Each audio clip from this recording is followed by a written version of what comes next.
आपके साथ कितने लोग आए? मेरे साथ मैं तो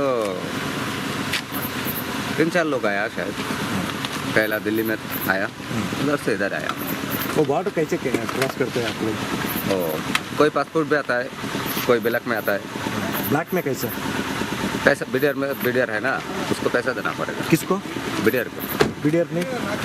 आर्मी बीडीआर देता है उसको। कितना पैसा?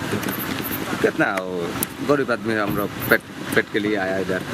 2-4 हज़ार रुपये देना देता हूँ, छोड़ देता है। ಈತ ಮತ್ತೋರ್ವ ಅಕ್ರಮ ಬಾಂಗ್ಲಾದೇಶ ನುಸುಳುಕೋರ ಹೆಸರು ಅಲಂ. ತಾನು 5,000 ರೂಪಾಯಿ ಹಣ ಕೊಟ್ಟು ಬಾಂಗ್ಲಾದೇಶದಿಂದ ಅಕ್ರಮವಾಗಿ ಭಾರತಕ್ಕೆ ಬಂದಿದ್ದು ಅಂತ ಹೇಳ್ಕೊಂಡ. उसका नाम क्या? अलाम है। कहाँ से है? वो बांग्लादेशी के सर। बांग्लादेश। कब आया बैंगलोर? हाँ? कितने महीने से यहाँ पर?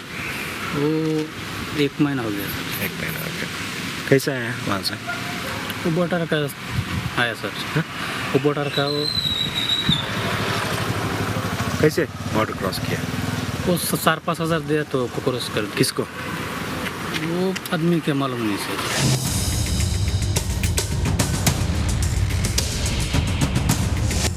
ಈತನ ಹೆಸರು ಮೊಹಮ್ಮದ್ ಹಫೀಜುಲ್ಲಾ. ಬಾಂಗ್ಲಾದೇಶದ ಕುಲ್ನಾ ಜಿಲ್ಲೆಯಿಂದ ಬಂದಿದ್ದು ಅಂತ ಹೇಳ್ತಾನೆ. ನಾವು ಬಡವರು ಸಾರ್, ಕೆಲಸ ಮಾಡೋಕೆ ಬಂದಿದ್ದೀವಿ, ಸುಳ್ಳು ಹೇಳಿ ಉಪಯೋಗವಿಲ್ಲ. ಬಾಂಗ್ಲಾದೇಶದಿಂದಲೇ ಅಕ್ರಮವಾಗಿ ಹಣ ಕೊಟ್ಟು ಬಾರ್ಡರ್ ಅನ್ನ ಪಾಸ್ ಮಾಡಿ ಬಂದಿದ್ದು ಅಂತ ನಗ್ನಾಗ್ತಾನೆ ಹೇಳ್ಕೊಂಡ.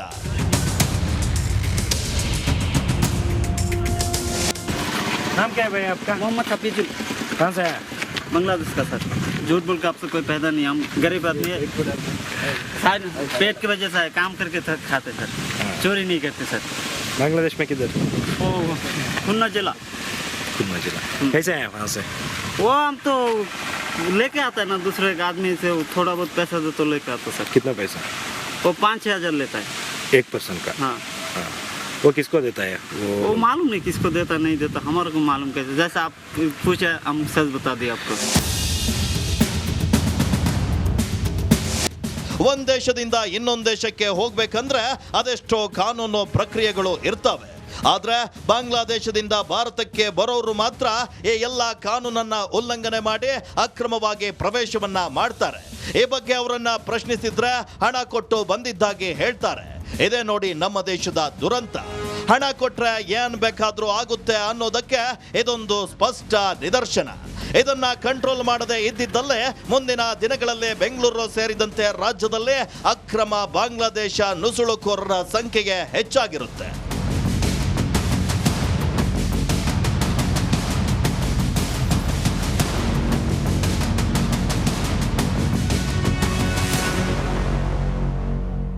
ಬೆಂಗಳೂರು ಸೇರಿದಂತೆ ರಾಜ್ಯದಲ್ಲಿ ಅಕ್ರಮ ಬಾಂಗ್ಲಾದೇಶ ನುಸುಳುಕೋರರ ಸಂಖ್ಯೆ ದಿನದಿಂದ ದಿನಕ್ಕೆ ಹೆಚ್ಚಾಗ್ತಿದೆ.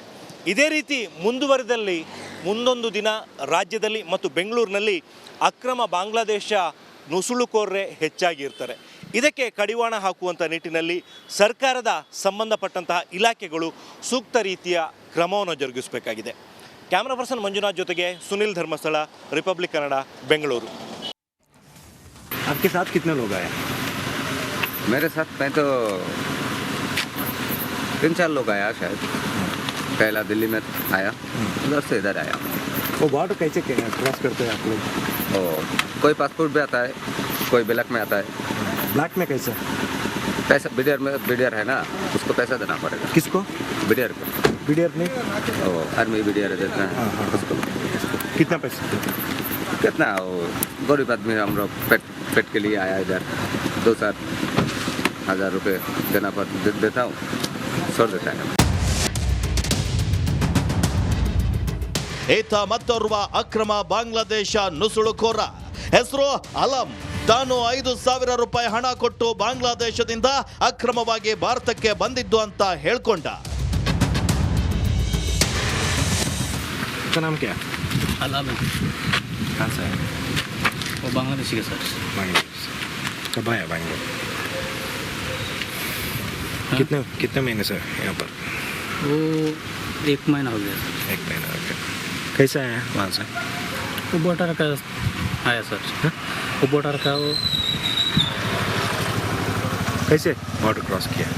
वो 4-5 हज़ार दिया तो क्रॉस कर दिया। किसको? वो आदमी के मालूम नहीं सर।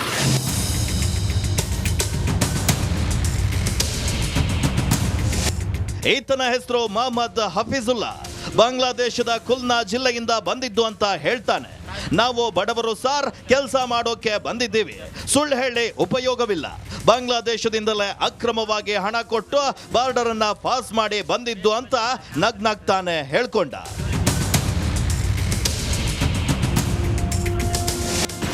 नाम क्या है भाई आपका? मोहम्मद हफीजुल, कहाँ से आया? बांग्लादेश का सर। झूठ बोल के आपसे कोई फायदा नहीं, हम गरीब आदमी है, शायद पेट की वजह से है, काम करके खाते सर, चोरी नहीं करते सर। बांग्लादेश में किधर? वो खुन्ना जिला। खुन्ना जिला। कैसे आया वहाँ से? वो हम तो लेके आता है ना दूसरे एक आदमी से, वो थोड़ा बहुत पैसा दे तो लेके आता सर। कितना पैसा?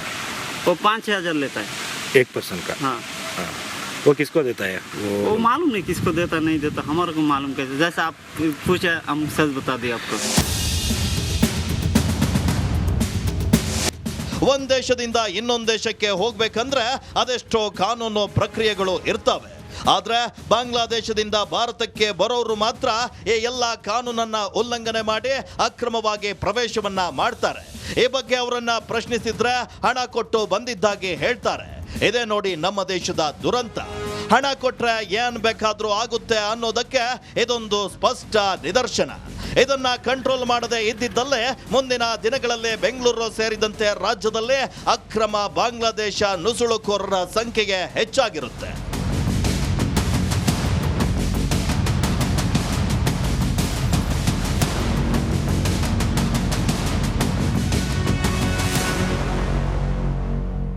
ಬೆಂಗಳೂರು ಸೇರಿದಂತೆ ರಾಜ್ಯದಲ್ಲಿ ಅಕ್ರಮ ಬಾಂಗ್ಲಾದೇಶ ನುಸುಳುಕೋರರ ಸಂಖ್ಯೆ ದಿನದಿಂದ ದಿನಕ್ಕೆ ಹೆಚ್ಚಾಗ್ತಿದೆ. ಇದೇ ರೀತಿ ಮುಂದುವರೆದಲ್ಲಿ ಮುಂದೊಂದು ದಿನ ರಾಜ್ಯದಲ್ಲಿ ಮತ್ತು ಬೆಂಗಳೂರಿನಲ್ಲಿ ಅಕ್ರಮ ಬಾಂಗ್ಲಾದೇಶ ನುಸುಳುಕೋರರೇ ಹೆಚ್ಚಾಗಿರ್ತಾರೆ. ಇದಕ್ಕೆ ಕಡಿವಾಣ ಹಾಕುವಂಥ ನಿಟ್ಟಿನಲ್ಲಿ ಸರ್ಕಾರದ ಸಂಬಂಧಪಟ್ಟಂತಹ ಇಲಾಖೆಗಳು ಸೂಕ್ತ ರೀತಿಯ ಕ್ರಮವನ್ನು ಜರುಗಿಸಬೇಕಾಗಿದೆ. ಕ್ಯಾಮ್ರಾ ಪರ್ಸನ್ ಮಂಜುನಾಥ್ ಜೊತೆಗೆ ಸುನಿಲ್ ಧರ್ಮಸ್ಥಳ, ರಿಪಬ್ಲಿಕ್ ಕನ್ನಡ, ಬೆಂಗಳೂರು. ನಮಸ್ಕಾರ, ಕರ್ನಾಟಕ ಪ್ರೈಮ್ ಟೈಮ್ಗೆ ಸ್ವಾಗತ. ನಾನು ಜಯಪ್ರಕಾಶ್ ಶೆಟ್ಟಿ. ಇಡೀ ಕರ್ನಾಡು ಇವತ್ತು ರೆಬೆಲ್ ಆಗಿ ನಿಂತಿದೆ. ಈ ಹಗರಣಗಳನ್ನು ಸದನದಲ್ಲಿ ಪ್ರಸ್ತಾಪ ಮಾಡಲು ಕೂಡ ಕಾಂಗ್ರೆಸ್ ಹಿಂದೇಟು ಹಾಕಿದ್ದೇಕೆ? ನಿಮ್ಗೆ ಸಂಬಳ ಅದಕ್ಕೆ, ನಿಮಗೆ ವಾಹನ ಅದಕ್ಕೆ, ನಿಮಗೆ ವೆಪನ್ ಅದಕ್ಕೆ, ನೀವು ಅದನ್ನು ಸೆರೆ ಹಿಡಬೇಕಾಗಿತ್ತು. ನೀವು ವಿದ್ಯುತ್ ಬರ ಇದೆ ಅಂತ ಹೇಳ್ತಾ ಇದ್ದೀರಿ, ಎಲ್ಲಿ ಬರ ಇದೆ ನೀವು ಹೇಳಬೇಕು. ಪಾಕಿಸ್ತಾನ್ ಆಕ್ಯುಪೈಡ್ ಕಾಶ್ಮೀರ್ ಅದು ಎಂದೆಂದಿಗೂ ನಮ್ಮದು. 40 ಮೆಷಿನ್ಗಳು ತಂದಿತ್ತು ನೋಟ್ ಎಣಿಸುವುದಕ್ಕೆ, ಅದೇ ಹಾಳಾಯಿತು. ಮಥುರಾದ ಗಲಾಟೆ ಇದೆಯಲ್ಲ, ಅದು ಸ್ಥಳೀಯವಾಗಿ ಕೂತು ಪರಿಹರಿಸಬಹುದಾದಂಥ ಕಾನೂನಿದೆ. ಅದು ಗ್ಯಾರಂಟಿ ಯೋಜನೆಯಿಂದ ನಷ್ಟ ಆಗಿದೆ, ಲಾಭ ಆಗಿದೆ, ದಯವಿಟ್ಟು ಹೇಳಿ. Dawood Ibrahim most wanted criminal ಯಾವಾಗಾದ ಅಂದರೆ ಇಲ್ಲಿ ತನಕ ಭಾರತ ದೇಶದಲ್ಲಿ ಓರ್ವ ದಲಿತ ಪ್ರಧಾನಿಯಾದಂಥ ಇತಿಹಾಸವೇ ಇಲ್ಲ. ರಿಪಬ್ಲಿಕ್ ವರ್ಲ್ಡ್ ಆಪ್ ಇದು ಕೇವಲ ಅಪ್ಲಿಕೇಶನ್ ಅಲ್ಲ, ಸಮಗ್ರ ಸುದ್ದಿಗಳ ಸಂಪರ್ಕ ಮಾರ್ಗಕ್ಕೆ ಕ್ರಾಂತಿಕಾರಿ ಬದಲಾವಣೆ. ರಿಪಬ್ಲಿಕ್ ವರ್ಲ್ಡ್ ಆಪ್ ಕೇವಲ ಸುದ್ದಿ ಅಪ್ಲಿಕೇಶನ್ ಅನ್ನ ಪರಿಚಯ ಮಾಡ್ತಾ ಇಲ್ಲ, ಬದಲಾಗಿ ಡಿಜಿಟಲ್ ಸುದ್ದಿ ಬಳಕೆಯ ಹೊಸ ಯುಗಕ್ಕೆ ನಾಂದಿ ಹಾಡ್ತಾ ಇದೆ. ಇದೊಂದು ಬ್ರೇಕಿಂಗ್ ನ್ಯೂಸ್, ಪ್ರಭಾವಶಾಲಿ ಕಾರ್ಯಕ್ರಮಗಳಿಗೆ ಗಟ್ಟಿಯಾದ ವೇದಿಕೆ. ರಿಪಬ್ಲಿಕ್ ವರ್ಲ್ಡ್ ಅಪ್ಲಿಕೇಶನ್ ಈಗ ಲೈವ್ ಆಗಿದೆ. ಗೂಗಲ್ ಪ್ಲೇ ಸ್ಟೋರ್ ಮತ್ತು ಆಪಲ್ ಆಪ್ ಸ್ಟೋರ್ ಎರಡರಲ್ಲೂ ಲಭ್ಯವಿದೆ. ಈಗಲೇ ಡೌನ್ಲೋಡ್ ಮಾಡಿ.